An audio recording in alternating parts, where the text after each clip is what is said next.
So, can you see a photo of Erwin Olaf on your screen or not? Yes. Yes. Okay, I will close this down, and as soon as anything should go wrong, please unmute and tell me that you are not seeing what you're supposed to see or anything. Okay, so I'm going to give some kind of an introduction on the photos of Erwin Olaf, who died last September at the age of 60 something, which was a bit unexpected. And that was one of the reasons why I thought I have to make something out of this, because I was thinking about doing this for a long time.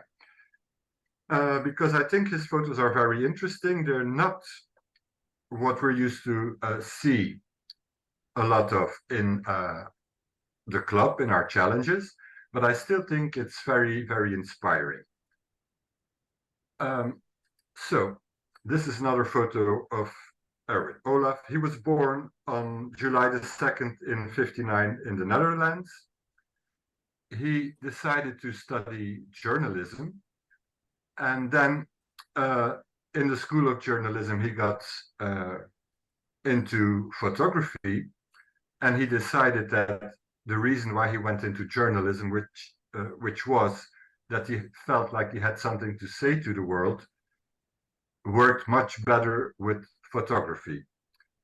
The thing is, he's a master in suggesting things by composing actually usually very simple and straightforward images.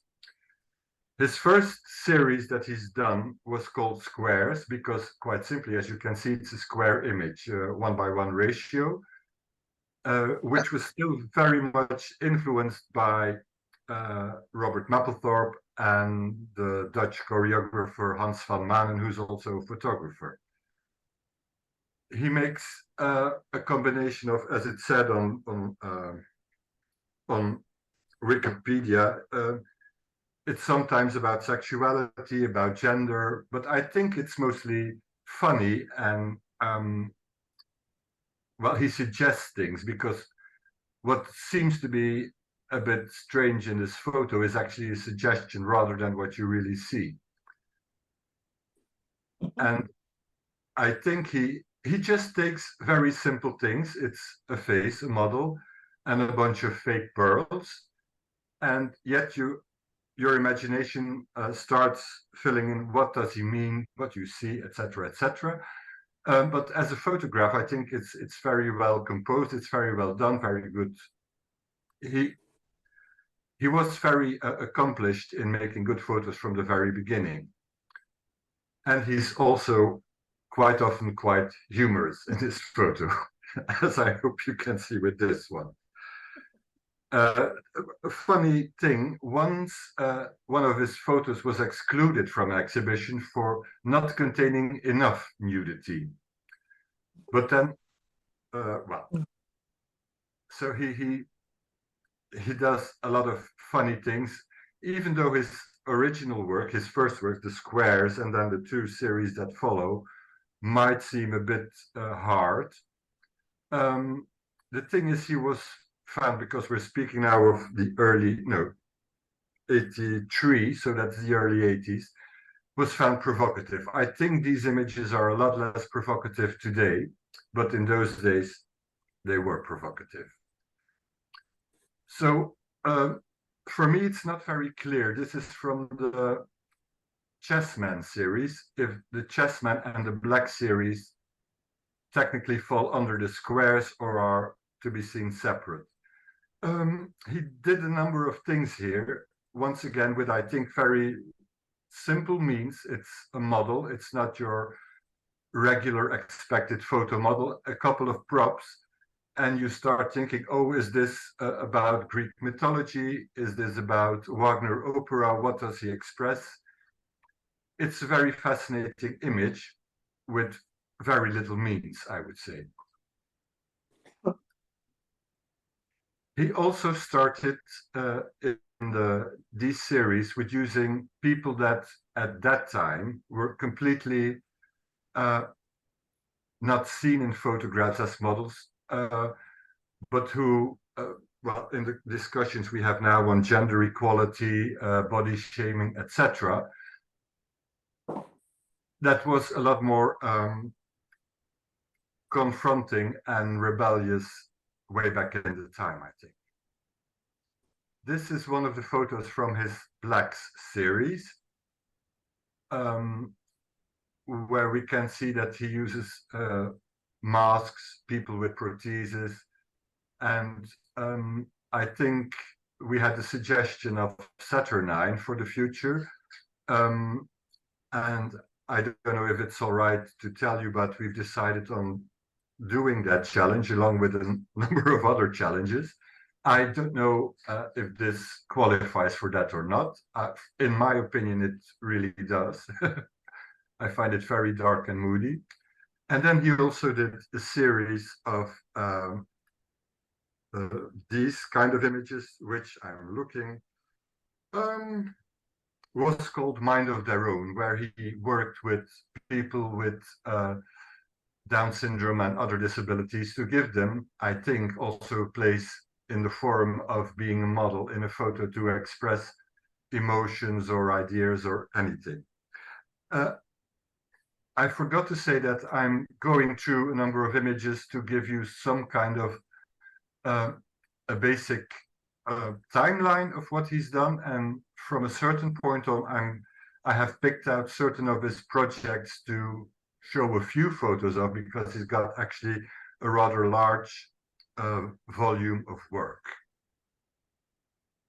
Now I'm going to show a few photos from his commissioned work to give you an idea of what he done for that, but it's only about 4 or 5 photos. This one is for one of the Diesel campaigns, which was called Vintage Diesel. No, excuse me, Dirty Denim, which was vintage. And so he kind of like took it quite literally and made this out of it, which I think is quite funny, but probably quite provocative for a lot of people. So he worked for Levi's, Microsoft, Nokia, etc. This is from the same campaign. And if you look, you can see that even the Madonna in the back is wearing a jean. So that's a little bit the kind of thing he does. You don't see much, but everything is very well thought about. Here's another one of the Diesel campaign.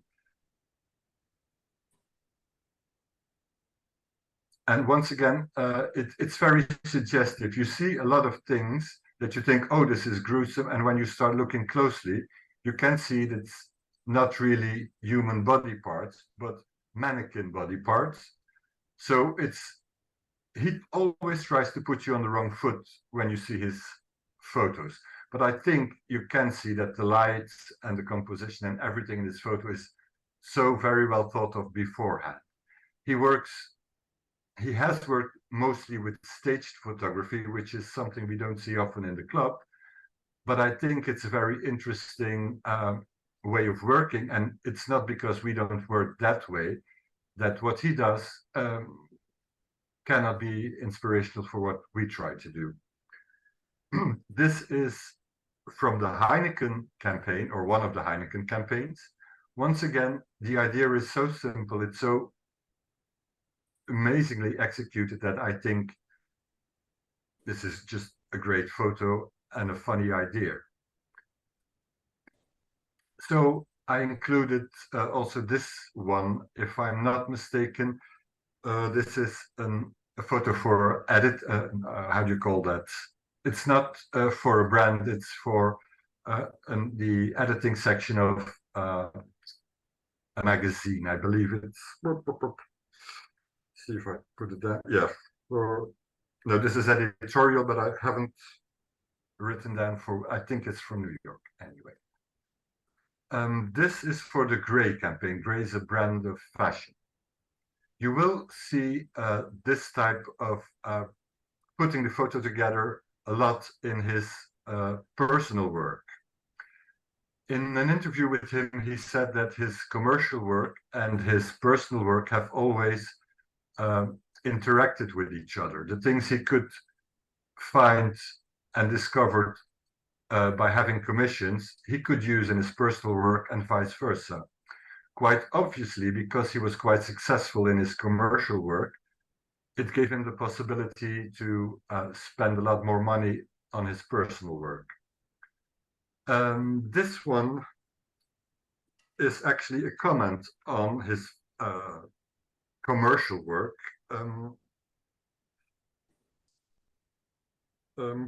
I can't find the title.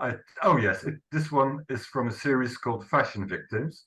So it's actually interesting to realize that he made photos like this and still was asked by fashion brands to work for him, because he actually literally almost says what we've seen in the comedy series Absolutely Fabulous, which is names, names, names, darling, and actually showing nothing else but a bag with a very famous brand on and a naked body. Then we come to, I think, some of his best known work. This series is called Royal Blood. He made that in 2000, and what you see here is a model dressed and has a wig on and a diadem, etc., to look like Lady Diana, but quite obviously you're not looking at Lady Di at all because it's a model. You can see the what's it called, the Mercedes-Benz sign pinched in her arm, causing blood, but that is Photoshop or very very well executed makeup work. The whole thing is that with this photo, you immediately start thinking about you project what you think and know about Lady Diana on this photo, and you kind of like think that it's something that he is telling you, but it's actually only your own projection. I think he's very good at making us ask questions. What are we looking at? Because if you look closely, you can see that the makeup that this model has on has nothing to do with Lady Diana at all. He uses the red eye makeup on all the photos in this series. This one is Jackie Kennedy. So once again, he provokes us because Jackie Kennedy isn't royalty. But she also had a tragic life, which he kind of like symbolizes with the blood, the head, etc., etc. And he also put this photo in, which is Marie Antoinette. I've only chosen 3 photos, but it shows you how funny he is, but also how provocative. The interesting thing is that 17 years after he made this photo, or this series, he was asked to do the actual royal family of Holland. So I think that it's actually very funny. If I would be a royal, and I've seen the photos he'd done based on the lives of Lady Di, etc., I would be very unsure if I would ask him to make photos of my family, really. But it only goes to show that he's actually appreciated for the quality of how good he can make his photos look, and that he can suggest, like we see in these photos, how royal these young princesses are, I think. I hope you can see that his approach in this photo is actually the same approach as he done with the royal blood photographs. He makes really great, beautiful photos. Now I'm going to show a couple of photos of series I'm not going to go deeper into because we're going to jump to a couple of series I want to go in a little bit deeper. This one is from the Mature series, where he used ladies of a certain age to prove that they have the right to be in photographs equally as young models. opening the discussion once again on age equality, gender equality, etc. And I think these photos are very well constructed. They look very beautiful. These ladies look as if they deserve a lot of respect, and still they can put a smile on our face. This one, these are actually 3 photos from the Keyhole series.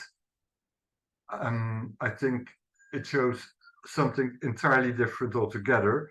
We can see a lot of photos there with people that turn our backs to us, and still the photos are very interesting, I think, because there's a lot to find in them and to read in them. These are photos from a series he was commissioned to do for the De La Mar Theater in Holland. And the interesting thing here is that everyone you see in the photograph is actually a famous actor in Holland. So once again, it's not models, photo models, but other people that he includes in the photographs. And he made a series of photos based on existing theater plays. Once again, you can see that there's a lot of detail in there. There's things on the table, there's posters on the wall, you can see the De La Mar sign hanging outside, because I'm not sure if these photographs were actually taken in the De La Mar Theater or if he had sets made where he made the photos.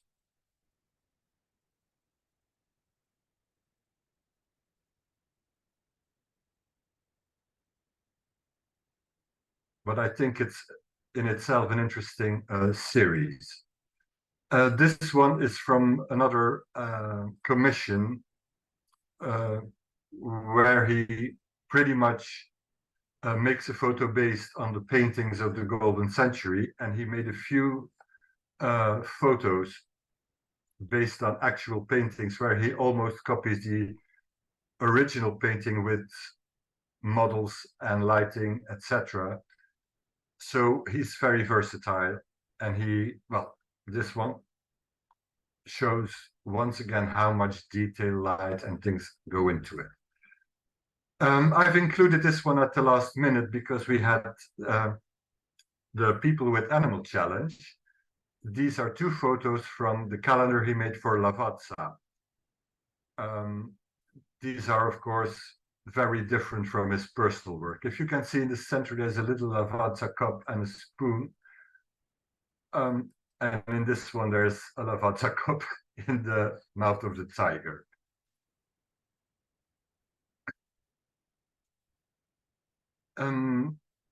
This one is for a New York fashion magazine, and I've included this one because because I would like to say something about how he stands about using Photoshop. He was against using Photoshop for a long time until his clients actually pretty much demanded that he would use Photoshop, because that was what everybody did at the time. And he said he used it to such an extent that you can ask yourself if it's still photography or just something else. And for his personal work, he actually doesn't use it except to correct colors, he said. Right, so now I'm going to go over a few of his... Can I just interrupt you there, Frank? I'm sorry to do that. On the previous one, for anybody who hasn't played with it, and I've played with it, but definitely come a long way short of mastering it.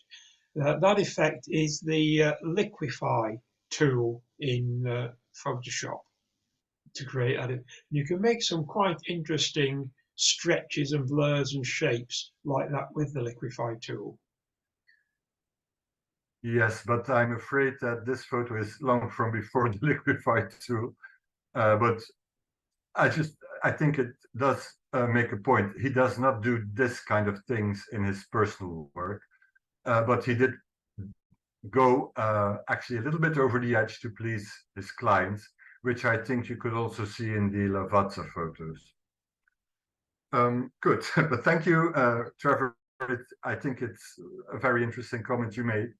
And well, we can come back to that when we try to see if we can get the online thing for the workshops operative.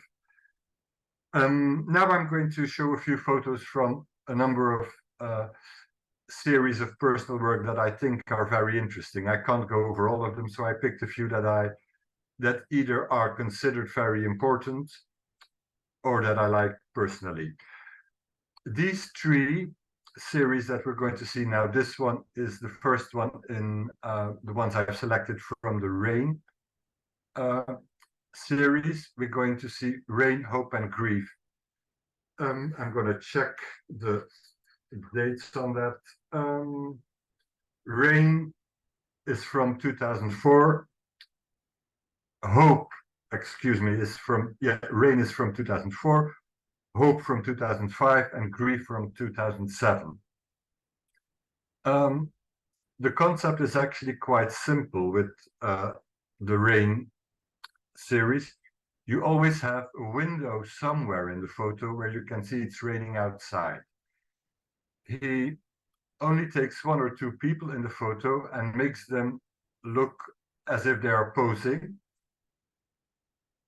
against a background. The background is always a set that he had built. But I think there's a lot of emotion in this photo and a lot of things you question yourself about. It looks very static in the pose, yet the photo doesn't look boring or uninteresting from my point of view.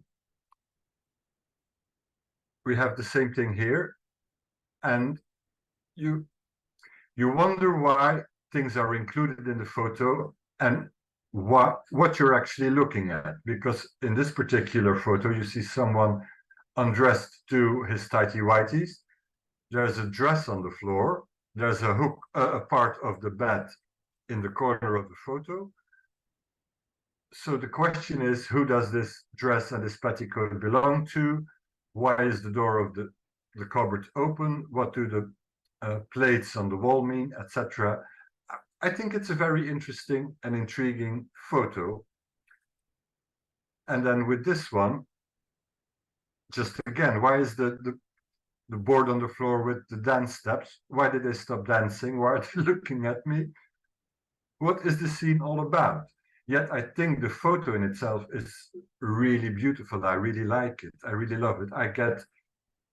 I just don't know what it means. And actually, it's just my projection that gives me an answer. So it probably means something else for everybody. This photo is still from the Rain series, and we can already see that he does have a preference for 1960s, 1970s, 80s things and look and feel. And we will see that again in series from much later times. I think this one is the last one I selected from the Rain series. Once again, I think he suggests a lot of emotion, but I'm absolutely not clear what I'm supposed to be feeling and if it's what I'm feeling. I feel a sadness and a despair and also an uncertainty about what has happened or what is in the photo or what should be in the photo. But everything is meticulously chosen and it's just a great image. This one is from the Hope series, and you can see the approach is the same as what we've seen before, but the color scheme, the temperature of these photos are quite different. You can see the ladies holding flowers. You can see the very undescript look on the man's face. And what he does in his series, he also always makes portraits of the models separately. and even self-portraits in some of the series to make the series complete or not. Here we see the boxers once again. What does this have to do with hope? What does this have to do with anticipation, waiting, which is a series he did later on? And here we have a photo of one of the models that once again belongs to a number of different photos, where you can also see the teacher in the classroom.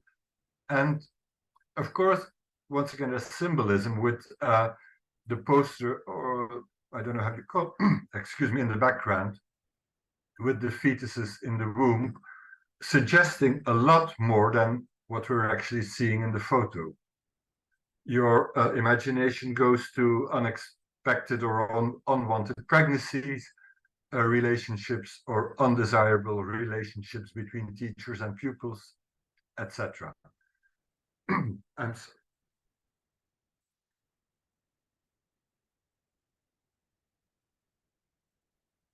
This photo is from the Grief series.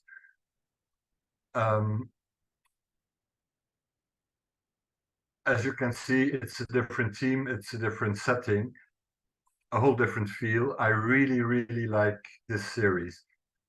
I feel it evokes a lot of memory, and when you look closely at it, you wonder how it happens, because the poses are very unnatural. The setting is too clean to be a natural setting. It's very weird to me, but I really like the outcome and the way it makes me feel.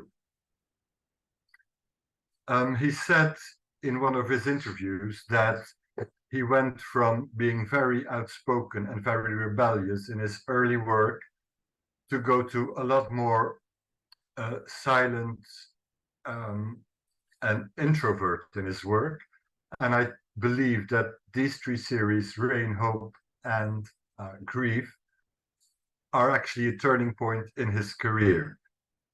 These are for me very silent, very calm, and in my opinion, a bit sad, but they remain very beautiful, and they still have, to me, a sense of provocation or, well, unease when I look at them.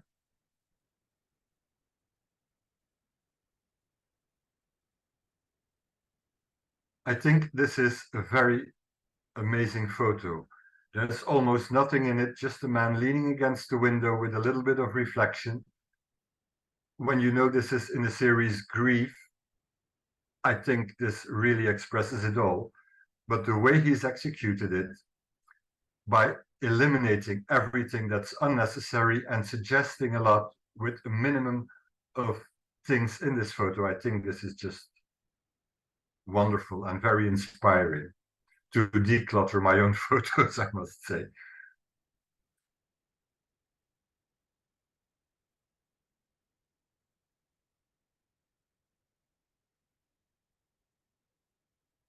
I think in this photo, you can also see he uses the sides of the photos, and he puts the light switch in, which is all very deliberate because these are actually built sets. These are not made on location.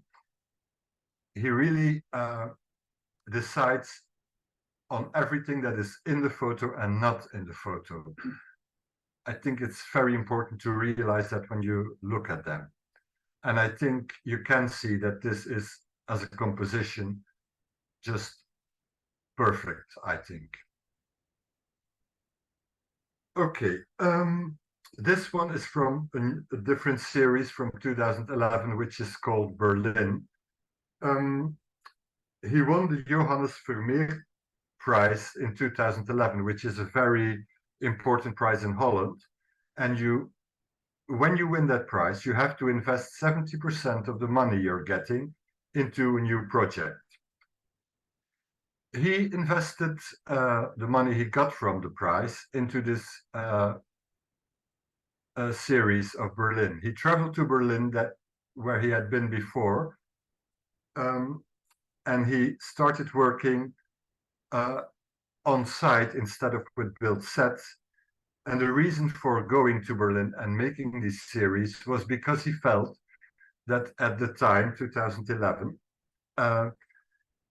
there were parallels between what he saw that was happening in the interbellum between the First and the Second World War in Berlin and how the atmosphere in Holland was in that period. Because he felt a certain unease because of extreme right becoming more potent in Holland, and well, that hasn't stopped, as we all know.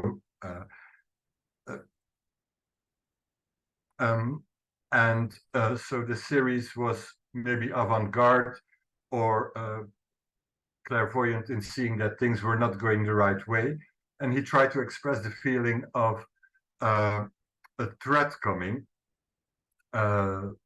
in the future, and he tried to express that in the photos and going back to the buildings where these things happened during the interbellum. Now, the reason you've seen two photos of children is actually something that happened while he was waiting in the airport to go to Berlin. There were a lot of children and the flight was delayed, and he noticed that the children were getting very obnoxious, but got their way about being very loud and demanding from their parents. So he was actually fascinated by how power works, and seeing these children doing their thing in the airport made him think, children actually have a lot of power. I want to express that in my photos as well. And apart from power as a force of itself, he tried to combine the idea of children power, the dangers of power and misusing it in his photos. And I think that the children in these photos look very, very dangerous and very scary. And actually, once again, he does it with, this is a very ugly leather dress, leather gloves, and big boots, and you have the girl looking very cross, and you feel scared of a photo of a little girl in a photo, which is very bizarre, I think, but very effective.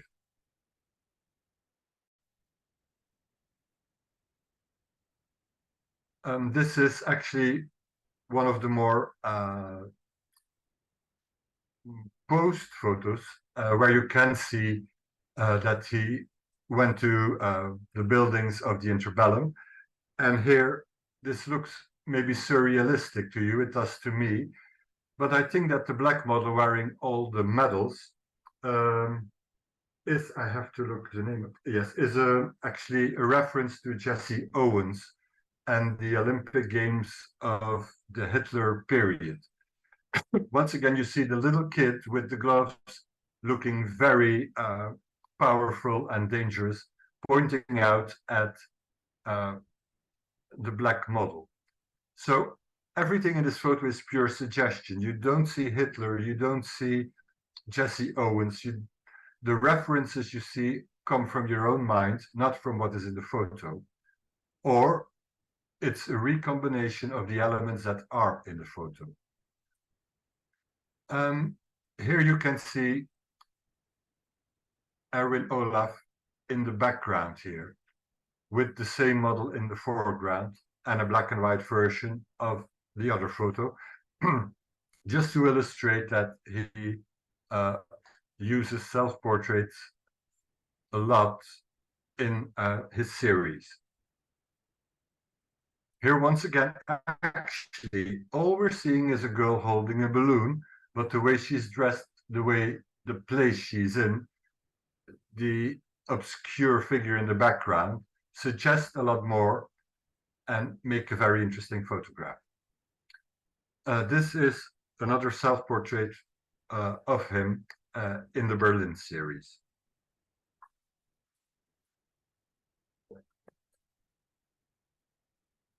I think this is also from the Berlin series. The the clown holding the letter standing on the diving board of a swimming pool, and a man sitting by the pool is both again symbolistic, surrealistic. You can make an interpretation of it any way you want. What I see is a very pretty photo, very moody. It's equally very calming and very disturbing. It's unsure what's in the letter, and it makes my mind go and think of things and make it very interesting and funny. The clowns get introduced in his work at a certain point, and I believe they come from one of his commissioned works, and he found it very fascinating, and he kept using them for quite a while, because the role of the clown, once again, is something that we have an opinion about, and we fill it in as we do see fit. But it means something else for everybody who actually looks at the photo. There is no clear definition of what is a clown. Is it funny? Is it dangerous? Etc. And now we jump to the series of Shanghai, because once he finished his series in Berlin, he did switch to going to certain places and use those as settings instead of having sets built, and still trying to continue what he did in the work he done before. So here again, all we see is a girl standing in a doorway, and there's little papers glued to her eyes, which makes us wonder what we're actually seeing and what this photo means or suggests. But the photo is very captivating, I think, and so we try to figure it out. Once again, a self-portrait from Shanghai. And once again, you can see how he uses, even when he doesn't build the set, how meticulous he works his composition, and that horizontals, he wants horizontal, are like that. And if he wants leading lines, the leading lines are leading lines. Nothing is coincidence, nothing is overlooked or forgotten.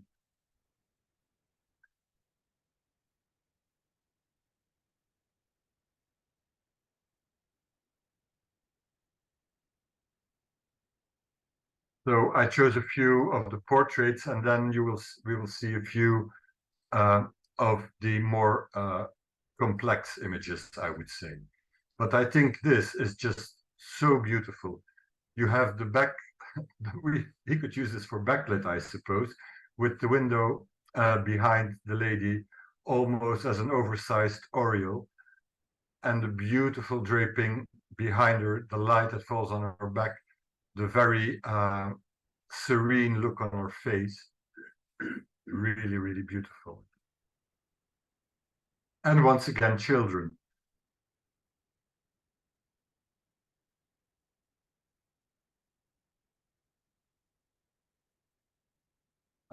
In the Shanghai series, just like in the Berlin series, you get a few things that you think, this is surreal. I don't understand what is going on. I don't know why a lady in her underwear is holding a white rabbit on her lap, and why is she looking with the expression she has. But it does fascinate me. I can't deny that. He also made a series of flowers and vases separately, which I believe, once again, goes back on Robert Mapplethorpe, who did a lot of flower photography. And he thought that as a subject interesting enough as well, but I didn't include them in this presentation as it's just an introduction.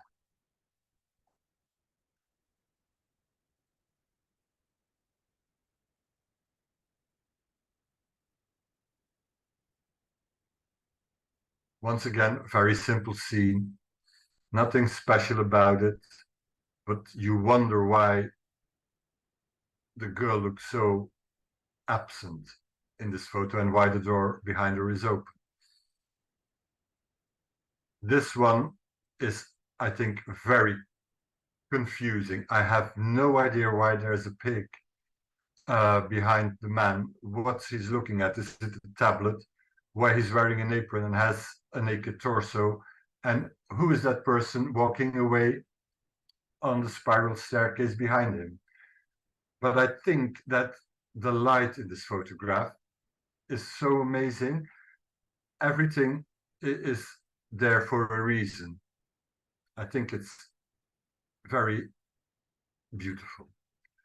Now we jump again a lot of years to, I think, a series from only 3 years ago, which is the oh, I can't find it in my notes. Oh, which is set in America. Oh God, I can't find it here. It's in the Colorado desert. I'm very sorry about this. I should have written it down. This particular photo is an allusion on a painting by David Hockney. Springfield. I'm sorry, I couldn't. I'm yes, the Springfield series. So it's set in Springfield, which is actually a small city in the middle of the desert that is a very bizarre city because it has been constructed, and it is a very surreal and unnatural place. So what he did is make a number of photos there. This one is taken in some office in that particular town. And once again, it looks extremely surreal with very little elements. At the time that he was there, there had been huge fires outside of the city, and there was a lot of debris. And with this photo, he tried to capture that.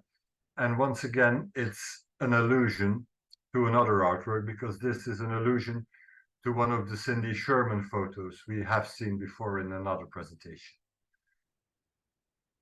But it's also very moody and very dark, I think, even though it's not a black photo. In this photo,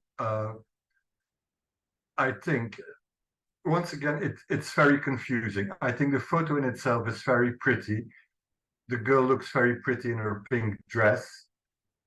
Yet the background with all the windmills make me wonder, no, that this isn't pretty at all.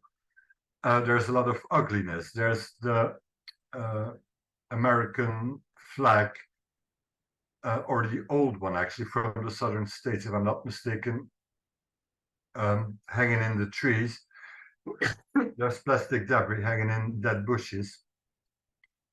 It's a lot more disconcerting than what we see at first sight.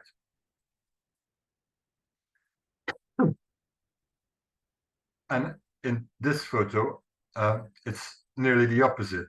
We see something that might be disconcerting to some people, but that is very tender, simple, and beautiful.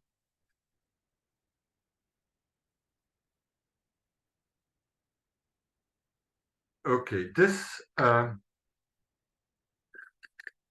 brings us back to 3 years ago. During the COVID period, he felt very frustrated that he couldn't work the way he was used to, but still he wanted to make something about the COVID period during the COVID period. And he made this series, which is called April Fool. It nearly only exists out of self-portraits, where he's wearing this white cone on his head and having the clown mask makeup on his face. It shows desolation and the very surreal situation we have been in at the time. This is one of the photos where there is somebody else in the photo. He did a number of photos in supermarkets and on the parking lot of the supermarket. This, I think, is an allusion to the movie The Body Snatchers. I think it's just, as I said, everything I say is my interpretation of his photos. Not everything comes from documentaries or things I found. There are things I read about, but this is my personal rough interpretation. I think this is based on the Body Snatchers movie.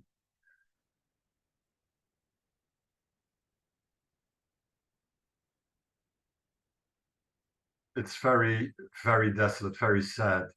And actually, I think it's very scary without the photos being very cruel or gruesome. This is the last series I'm going to show, and actually the last series he worked on and finished, I believe. It is called Im Wald. And actually, what he does is he went to Ein Wald, somewhere in Germany, and made photos that I believe are a comment on the fear we are having at the moment about the immigration in Europe, the refugees, and how we have discussions and heated discussions about it without actually forgetting the people these discussions are about. So what he did is simply posing people that models, once again, dressed either in German outfits or what we consider German outfits that actually look like refugees, and the other way around in certain photos.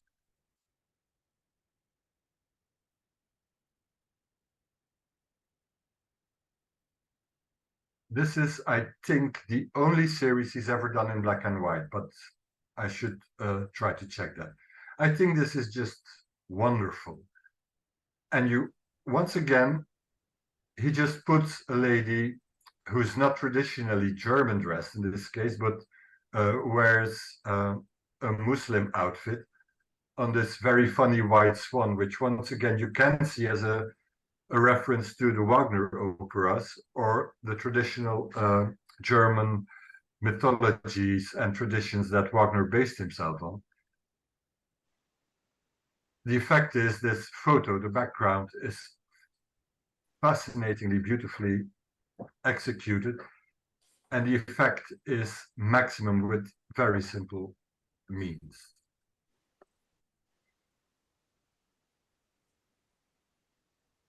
Here he just takes a woman with a niqab, and because you know this which series it is in, and you can see the pine trees, which are typical for Germany rather than for the Islamic world. It's very simple.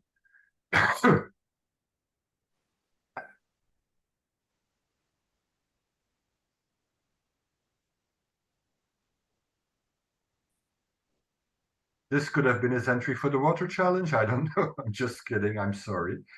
And so here, once again, a German person, I guess, or someone from the Western world full of tattoos, which is also just simply something we don't really expect with a traditional German outfit. And as usual, he put in a self-portrait. Okay, I hope this introduction has hopefully inspired you a little bit. I am going to see if I can go back to stop sharing. Yes, I hope this was inspirational for some of you. I would like to have feedback in the future about this. If anyone thought it was interesting or not, please let me know. And thank you everyone for staying with me. Thank you very much, Frank. Very nice. Frank. Yeah, very good. Very inspiration. Yes, very good. Thank you. I don't know if anybody, Rod in particular, wants to say anything.